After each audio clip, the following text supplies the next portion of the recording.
Welcome to our podcast, Unmetered. As a member-owned not-for-profit electric cooperative, we're focused on providing affordable, reliable, safe electricity and outstanding member service. One way that we've found that we can do that is by providing more avenues of communication to you, our member.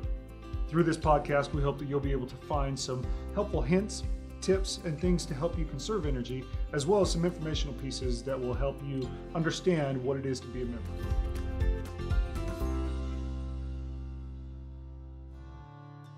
Welcome to this episode of Unmetered.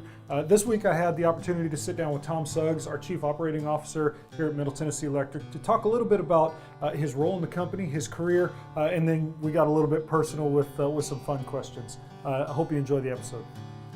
Thanks for coming back to Unmetered. This week we're talking to Middle Tennessee Electric Chief Operating Officer Tom Suggs. Tom, thanks for joining us here at Unmetered. Happy to be here. Tom, what we want to talk about, a couple weeks ago we talked to Chris Jones and he kind of gave us an overview of the cooperative and his history and how he got to where he is. And so we wanted to talk to you a little bit about the same. And so, Tom, how long have you been here with Middle Tennessee Electric? I've been here since 1999, so 17 years. And so when you came in, obviously you didn't come in as Chief Operating Officer. You Correct. Probably worked your way up a little bit. So tell me kind of where you came in at and how you got to where you are now. Well, I have been in the utility industry my entire career, so I've worked at 3 electric utilities over in 3 different states. I applied for the job of Vice President of Engineering in 1999 when it was open. I held a similar position at a smaller co-op in Mississippi. And so I came here in that role as Vice President of Engineering, did that for 15 years, and then 2 years ago, Mr. Jones created the Chief Operating Officer position, and I was fortunate enough to be selected for that. So tell me a little bit about some of the other places you worked. You said you worked at a couple other places. What other types of places? Obviously utilities, but how comparatively? Okay, they were all electric utilities. I worked in Houston, Texas at a utility with was a 1 million meter plus utility. I went to a 300,000 meter utility in Louisiana. Then I went home. I went back to Mississippi, a co-op there that was about 12,000 meters, and now here, which we're 212,000 meters. So you are all over the board, all big, over the board. big and small. So, Tom, since you've been here in 17 years, you've seen some change. Yes. You've seen a good amount of change, and obviously some change from other areas that you worked in. Tell me about some of the change that you've seen here at Middle Tennessee Electric. Well, just in the time I've been here, just the growth has been incredible. That's one thing. And not just the numbers, not just the fact that we've connected a lot of houses and a lot of businesses, but the nature of the growth. We're seeing international corporations locate here with their corporate headquarters, that type of thing. That's a change. I think the expectations of our members around reliability have certainly increased, and that's been a change and a challenge that we're trying to address. And the pace of work here has really changed over the time that I've been here. So that's from the external. Internally to the organization, there's been some big changes also. One being, I think we have refocused on who we are as relates to member service. Our mission statement has been updated to where that is at the forefront, outstanding member service. Mr. Jones pushes that every day, every meeting that we have. And I've seen that being adopted throughout the entire organization, and it's showing up in ways where change that's beneficial to the member is not being driven necessarily from the top, but the people that are actually face to face with the members are coming up with great ideas to improve that. And that's certainly a change, and a change for the better, I think. So how is that? How is or is it different from the other areas, the other utilities that you've worked at? 1 million plus meters or 1 million meters, it has a little bit different mission, I would think. Yes, and the first 2 organizations I worked for were investor-owned utilities, so they were for-profit entities. Okay. And yes, they were interested in keeping the lights on. I wouldn't say they're not, but outstanding member service was not the focus. Outstanding dividends maybe was the more of the focus. And they were larger organizations, so it was more difficult to really do transformative change throughout the organization. It's just hard to move, hard to steer a big ship. Right. At the smaller utility where I was, it was a co-op, just like we are. And so a lot of the same ideals as we have here were in place. And so member service, and that was my first exposure to member service being a driver rather than dividends. Right. And so it was refreshing to come here and wonder if we were going to lose that because of our size, but that's not the case at all. So in your position as Chief Operating Officer, what areas are you over primarily? Okay. Engineering and operations Okay. as a high-level answer to that. But really, it's anything that's related to planning, either long or short-range planning, to design, to construction, operations, or maintenance of anything related to the electric system. So knowing what you do now and what you're over, and looking at how the mission statement has changed, and seeing the successful growth, I think it's safe to say that of the cooperative. What is the key to that success for operations and engineering and long-term planning and everything else that you're over that encompasses your position? What is the key to that success? Good question. Probably a couple of things. Obviously, good people. You got to have good people that are technically skilled, that understand what we're wanting to do, and really today that have a heart for service. And I think we have that. I think we do a good job of bringing people on board, training them up, giving them the tools, the technology, whatever they need in order to handle the workload, quite honestly, that we have here. But then also just having the clear vision of what we're trying to accomplish and what's important. Anytime we're making decisions now on projects or things that we may want to try or do, the conversations come back to mission and how does that impact reliability or safety, affordability, or most importantly, outstanding member service. If it doesn't touch those things, why are we even talking about it? And so we've been able to stay focused, and other places that I've worked have not really had that singular focus, if you will. So one thing that you've touched on a couple of times is reliability. Now our system is a fairly reliable system, and I think that a lot of that goes to the folks that we have in the field, but it also goes to some of the systems that we have in place and the people operating those systems.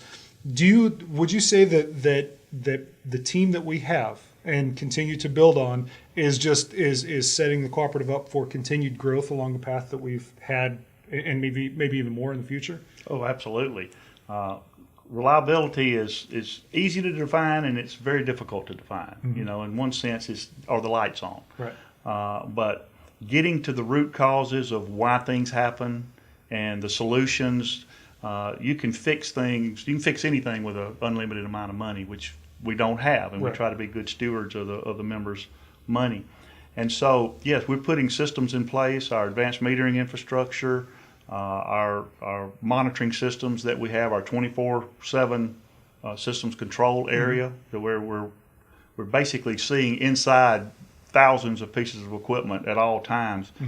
Our ability to track our vehicles. We know where our vehicles are, where our crews are, so if something happens, we can immediately call on the closest person to that situation. All those systems playing nice together, working really well together, is something we have, and we're continuing to push that. We have started on developing a reliability roadmap, which is really going to get into the root causes of why we're seeing outages and where we're seeing them, and what are some ways that we can go about mitigating them. In some cases, it may be technology. In some cases, it may be trimming a limb, and trying to figure out where the best effort can be made, the best results can be seen with the least amount of effort and the least amount of resources, and prioritizing that and just constantly trying to get better. Well, I know that right away is a big thing that Middle Tennessee Electric does, and in the future we're going to sit down with some of our right away guys and really get to know what they do, and that's one area that I consistently hear compliments on is that we take care of our right away, but we also have that relationship with our members that allow us to have that two-way feed, and so that's good to know that there's other plans and processes coming into place that are going to keep us on that track. Tom, one of the things that we're going to do, we're going to take a break real quick, and then when we come back, we're going to get to know you a little bit more, just kind of as maybe not necessarily Tom Suggs, Chief Operating Officer, but as Tom Suggs, the fan, the person. So we'll be right back. Unmetered is brought to you by Middle Tennessee Electric. Kamari House is an agency for children. Our mission is keeping children safe and keeping families together. We offer supervised visitation services for children who are court-ordered to have supervision when they are with one of their parents. The services here at Kamari House allow children to stay connected with their families, with their parents. It's a program that gives children the gift of staying connected with their families during times of trouble, and that's really, really important to children. We are fortunate enough to be recipients of Sharing Change funds, and goes to help the most vulnerable children in the community. The Sharing Change funds allow us to offer these services to families in our area regardless of their ability to pay. Thank you on behalf of everyone at Kamari House. Thank you for giving these children the gift of their parents at Christmas time. We're back with Tom Suggs, Chief Operating Officer of Middle Tennessee Electric. Tom, again, thank you for joining us. We're going to get to we got just finished up talking about some of the things that you're responsible for, that you oversee here at the co-op. But for our members and for our employees that watch, one of the things that we like to do is we like to kind of go down a personal road. Because everybody who works with you and for you probably knows, the things that you do for the co-op, and the membership is now learning a little bit more about that. But there's obviously a man behind what you do here. So we like to we generate a little list of questions. Right. Nothing too out of the box, but just a couple things. So I'll just kind of run down some of these questions, and we'll see what makes you tick, if you will. All right. What is the one thing that makes you the happiest? The happiest. Well, it doesn't really take a lot to make me happy, to be honest with you. I love to travel. Mm-hmm. I don't get to do that as much as I would like. I think I'm probably happiest when I feel like I'm accomplishing something, mm-hmm. and it doesn't have to be anything earth-shattering. So cleaning my garage in the spring, I mean, that's a happy day for me. Right. Okay, so easy to be happy. Mm-hmm. Who is, who is your hero or someone that you look up to? Well, I would say it was my dad. Mm-hmm. He passed away a few years ago. I would probably say now, and not just because she's going to see this probably, but my wife, she's a nurse with just a tremendous work ethic, mm-hmm. and also, though, tremendous compassion for her patients. Yeah. She's put up with me for 33 years, so somebody that can do that, how could you not admire them? I completely agree. You said you like to travel, so I think this question is perfect. Where is your favorite place to go? Probably a tie between Las Vegas and Washington, D.C. There's just there's a lot of good people watching in both places, and my wife and I both like to people watch. But there's also in D.C. you've got the historical aspect of things, which I really am into. And then also out west, there's just so many landscapes and things that we love, different parks and things that you can base a trip out of Las Vegas and cover a lot of ground. Right, and not have to stay on the Strip the whole Absolutely. time. And, no, I won't do that. I don't blame you. Now this one gets a little testy depending on who we're asking. So favorite sports team and sport, I guess I should say, favorite sport and sports team. I like a lot of sports. If I'm going to sit down and watch one, it's probably college football. Okay. Typically, I lean toward the college sports, and I'm a graduate of Mississippi State University, so Hail State. And there go the other half of our members. No, I'm just. Chris said he was a UT fan, and I think we lost a good third of our viewers there. So no, that's great. If you currently weren't at Middle Tennessee Electric, mm-hmm. And no one likes this question because everybody loves their job, but if you woke up tomorrow and in that board game, the game of life, you hit that point where it says you have to change your career, okay. What would you be doing? Probably something related to disaster relief. Really? I have done quite a bit of that, hurricane relief type things through the Southern Baptist Convention, or also the Red Cross, where we've gone and prepared meals, distributed meals, that type of thing. And I've come back from those always feeling like I've gotten more back than I gave. And it's not often that you can say that when you've worked really hard at something. And so, it would be something like that, I think. Kind of goes towards the servant heart that Middle Tennessee Electric, and the servant leadership type position. That's. Let me ask one more question, and this is one I know where I fall. There's two types of people in the world: those who love amusement park rides, and those who do not. What side of the fence do you fall on? I'm firmly on the do. The higher and faster the better. Oh my goodness. There's 3 rides on top of the Stratosphere in Las Vegas. Yeah. That are the 3 highest thrill rides in the world. I've ridden 2 of them. Loved it. They did scare me though. But to answer your question, I'm all in favor of amusement park rides. I have to ask, did you on the Stratosphere, did you do the edge where it like? That's the one I didn't do. I did the one that spins, and I did the one that goes up straight up. Oh no. I am not. I am firmly planted on the ground. I am happy with that. Well, Tom, thank you for stopping by. And thanks for opening up. It gives our folks, not only our members but our employees, a little bit of an inside glimpse, to understand you and not only that, but understand your job and all the things that go into it. So, please feel free to stop by anytime. We appreciate you stopping by. Thanks for joining us this week.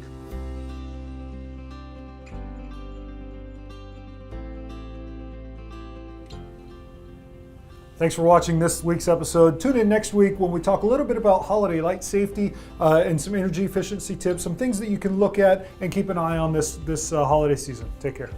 Unmetered is brought to you by Middle Tennessee Electric.